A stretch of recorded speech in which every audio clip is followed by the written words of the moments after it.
It's that time of year. Let's talk a little Aggie recruiting. You are Locked On Aggies, your daily podcast on the Texas A&M Aggies. Part of the Locked On Podcast Network, your team every day.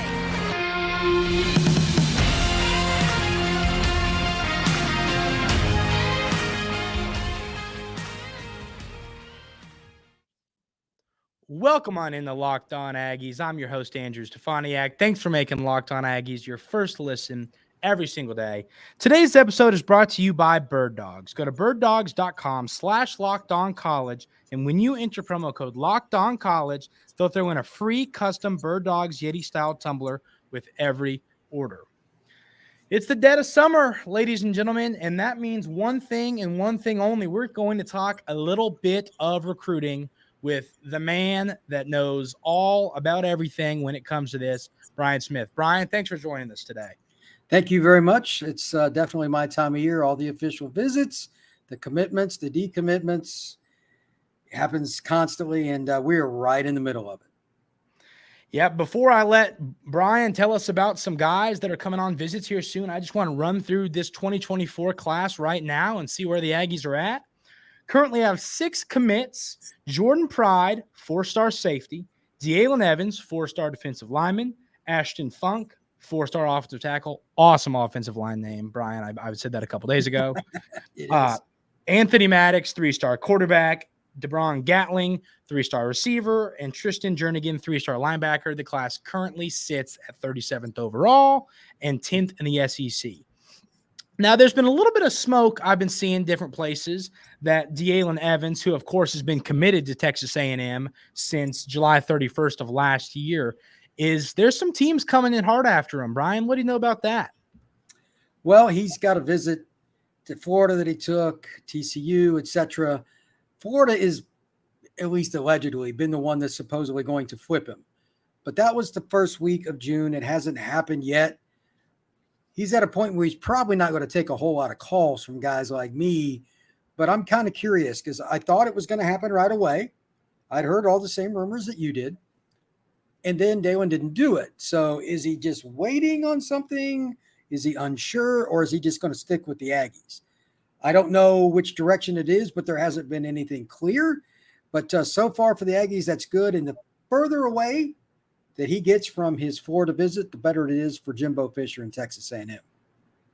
Yeah, Evans, of course, hasn't been on campus for a while. Last time he was on campus, we talked about it before we clicked record, was January 28th. But Brian, you said you feel pretty confident he's going to be back down here soon for a game. So hopefully that'll help, the Aggies solidify their spot there with this talented defensive lineman. Well, it's not that far from Longview, Texas to get down there. It's only a few hours. I don't see why he wouldn't come down to at least one game to see the Aggies play. And it's a long way to signing day, too. A lot can happen. And A&M's done a tremendous job recruiting defensive linemen for a long time. Even before Jimbo got there, it's kind of one of their big traditions. I think they've still got the edge. I'm not buying the Florida love quite as much as some others. Well, I'm glad to hear it because there's nothing worse. I've always hated it when you have a guy committed forever and ever and ever, and then they just rip your heart out a year into it. So I'm hopefully us Aggie fans aren't going to have to deal with that. But the first guy that's not currently committed, I want to hear your thoughts on is Terry Bussey, who took an unofficial on June 9th. And there's some talented schools around, you got Texas and Oklahoma is in on him. Number 15 player on 24/7 Sports, 5-star. Number 50 player on the composite rankings, 4-star. I just wanted to hear your thoughts on where the Aggies are at with him. USC, Texas, Texas A&M, Oklahoma, you name a school, they probably offered. And when you have over 4,500 yards of offense in a single season, for those that don't know, he played quarterback last year, but running the ball, passing the ball, he is a dynamo. Most schools think he's going to be a receiver at the next level, but he could play running back. He could play slot. He could play corner. This is a kid that A&M's battling for, and I'm not sure when the date will come that he's going to announce, but he's one of those rare kids that can change your program because on any given play, like an A-chain, somebody like that, he can score. He has speed. He has moves. You got to put all the work in to get him. And again, he's in your backyard. This is a kid from East Texas. He's a small town kid. This is what A&M is built on. They should have an edge in this kind of recruitment. I'm curious to see where he goes because A&M needs wide receiver help too. So all steam ahead for the Aggies, but it's not going to be easy either. He's got all the offers he could possibly want. Yeah, when it comes to the wide receiver room at Texas A&M right now, it's a lot of guys who Evan Stewart, he's going to be gone soon. Anaya Smith, he's going to be gone soon. Muhammad going to be gone soon. So it's a position that is fine right now, but when we get to talking about it here in a couple years down the road, especially when Stewart is reached his third year, because I said yesterday I'm going to be buying that NFL jersey someday soon, and so it's a room that it's going to need some bodies in these upcoming classes for sure. So that's a guy, talented guy. Like I said, he was on campus on the 9th, and hopefully we get him on campus for a few more things, maybe some different visits, but talented player, a guy that could really, change a recruiting class, be the staple guy for the Aggies this season.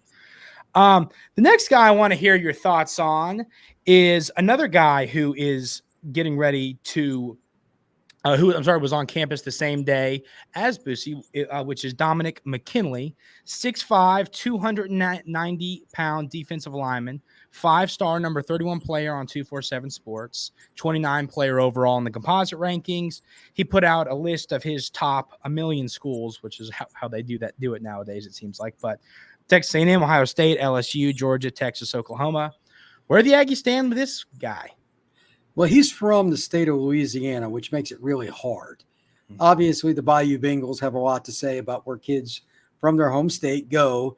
So until otherwise proven, I'm picking LSU. That's just the easy thing. But I don't know when he's going to go there for his official. Are they waiting for the season so he can see Death Valley? I'm not sure. A&M is the next logical choice because it's the next closest school out of that group. And A&M has been one of the few schools to pull kids out of the state of Louisiana in the last 10, 15 years. So maybe they can get him.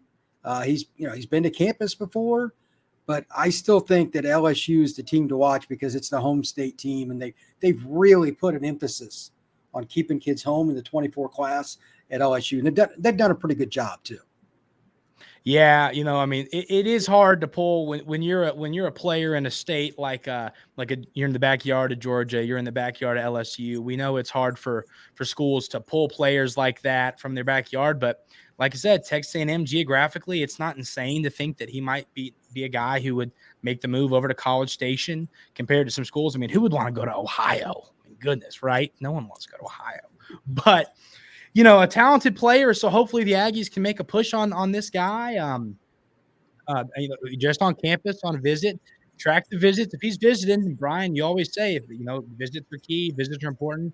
He's taking a visit, so hopefully the coaching staff keeps pushing hard and pushing, and you see what happens there. We're going to talk about some more talented players in this class, but first, I want to tell you about our friends over at Bird Dogs.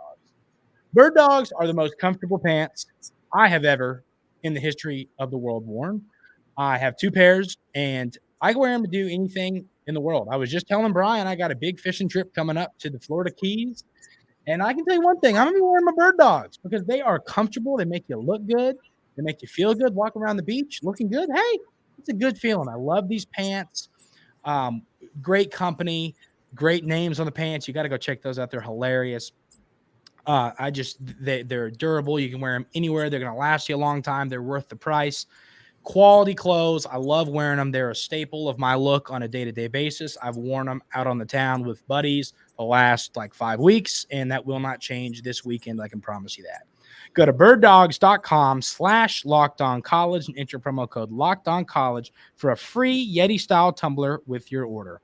That's birddogs.com/LockedOnCollege for a free Yeti-style tumbler. Yeah, like we said, Brian, we're getting to this point in time where the Aggies got to pick up some steam. So before we talk about some more of these players, you were telling me some different stuff before we clicked record about the Aggies. We talked about the 6 commits. I've seen some people in the comments concerned, and some people respond and say, "Hey, we're at the point. Don't be concerned yet." And I've talked on the show a time or two about how the December is a big month for the Aggies, and it has been for a long time. And that's, of course, the case with signing day for most anybody. But a lot of commits come for the Aggies over these last handful of years in December. So I've been telling people, I said it just like Aaron Rodgers in that clip, relax. I'm not concerned yet. Brian, would you have any reason to be concerned? Where are you at with this Texas A&M class? It's still fairly early. It's common for the first 2 to 3 weeks of the month of June, the top players, like the kids that A&M is going after, they take visits. And then at about the 20th of June, they start making college decisions. It happens each year. This is not going to be any different. Just to give you an example, Miami had like 9 commitments last year around the 20th of June through about the 10th of July. Why? Because the kids had taken their visits. Now it's time for them to decide. So if A&M doesn't start getting some commitments in the next week to 10 days, that would be different. That would be troubling. But that's going to happen, though. They're going to get some of these kids to commit. And also, you're going to miss on a player or two. Then you kind of know who else you got to move on to. That's part of the process as well. A&M's not any dummy about this. They know the process, too. They'll have their ducks lined up in a row, who they go to if they miss on a kid. So it's part of the process, and I think the Aggies will be over 10 commits by the middle of July. You know, of course, like we said, a lot of these guys were breaking down. It's been a lot. There's a lot of visits for these guys. That's really why I picked the guys we're talking about, because they've been on campus within these last couple of days, or they're going to be on campus in a couple of days. And I think that is, you know, a big key here is, you know, you always talk about the visits. So the next guy I want to break down here is just a cool name. I mean, what an awesome name. But it is Zina Umeozulu. He goes by Zoo, which is like a really cool nickname. Like I'm a big nickname guy, Brian. I joke about this all the time. I love a good nickname. It's like how I had to make the comment on Funk, because that's a great offensive line name. Zoo is a kick butt nickname. But I'll shut up. Let me hear what you think about this guy. Pure edge rusher. He's from Dallas Metroplex. He can come off the edge and be your weak side defensive end, which every school needs. Texas A&M, Oklahoma, you know, LSU, everybody has recruited this kid. The Aggies have their hat in the ring. I don't have a ton of intel on him, but this is another kid in the next week to 10 days. We should have some clarity, good or bad, for Texas A&M and everybody else. It's somebody that A&M has been in on for a long time, but so is a whole bunch of other schools. A&M's not hurting at edge rusher. That's not exactly their nemesis. So I need to see them get more offensive guys, but he's a player you still want to get, though. This is how you win championships, is have great defenses and get after the passer. So I can't tell you how much it means to them to consistently get these kids, for another reason too. If you don't get them, you're playing against them. So A&M's offense doesn't need any other problems to face them. They shoot themselves in the foot as much as they can, and it seems like anyway. They need to win these battles on defense and keep their teams in the games. So at least until a quarterback develops for Jimbo. You know what? And that's a great point, because, I mean, you look at his top 9 right here of teams the Aggies are playing this year. LSU, you don't got Georgia's on here. They're not but they're an SEC school. You're playing Miami this year. Texas is coming into the SEC. So you're right. I mean, you miss on a kid like this, might not look like the end of the world, but then he's a guy that you were high on at high school, and then you see him lining up against your offensive line in a couple years. And I mean, you don't love that. Right. Yeah, exactly. That is definitely, you know, something to think about, which is funny how you never really, I've noticed that a lot with Texas A&M recruiting, is it's a lot of Oklahoma and Texas and these schools mixed in, which of course with those two joining the SEC here soon are going to be teams you're playing a lot more. So you don't want to lose those battles, because you're going to be battling them on the field. You want to beat them on recruiting to beat them on the field. There you go. So the next guy I got here is Jaylan Hornsby. This is the guy we talked a little bit before, and you said, you know, he was the most interesting guy I had on the list for you, because he's a New Jersey kid. And frankly, the reason I like him, upcoming visit on the 16th, and I watched his tape, and he is just really good. You know, sometimes I fall in the trap of watching a kid's tape who might not end up becoming an Aggie, maybe will, maybe won't, but then I've watched the tape and they go somewhere else, and I'm like, dang. But Hornsby's a guy, I watched the tape, Not a crazy high ranked guy, 379th nationally, 247th composite on 24/7 Sports, but big receiver, 6'2", 195, New Jersey kid. Penn State's in on him, I know that, and he's got a visit upcoming. What's your thoughts there? This is a situation where you got to hit the home run. I mean, Texas A&M is about as far away physically and in terms of the whole social economic for New Jersey as you can get. So either he wants something different or he is not coming. He should know really fast because Texas A&M is basically an East Texas school. It's kind of by itself. It's totally different than New Jersey. Either he's going to want it or he's not. And your point about him being a really good player is true as well. He needs no introduction. He has Penn State and several other offers. They're the team to beat, though. And they've always done well in New Jersey in recruiting. It's not like that's going to change. So A&M's got to hit the home run here. They got to prove to him that they're going to change their offense and they're going to get ahead of this and finally be an offense that can kind of match what they do on D. I have no idea how a New Jersey kid's going to take a visit to A&M. Predicting that is almost impossible.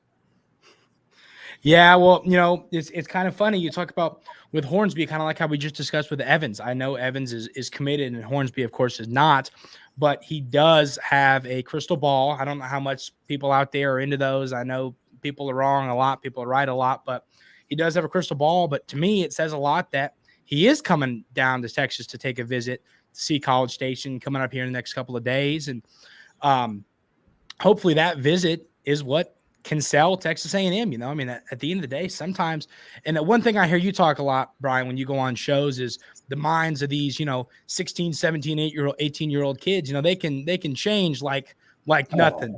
So yeah, a guy like a Hornsby, he's high on Penn State, but then he comes down to College Station, Texas, and he's like, okay, this is pretty cool, and things can change. I know I've heard you say that time and time again. So hopefully the Aggies are able to get something done like that with this guy here, but we'll just have to see. The next guy we're going to break down here. Well, first, let's do this first. Let's talk a little bit about Myles Davis. Okay, Myles Davis. First of all, I have to shout out my uncle here, big Jazz fan.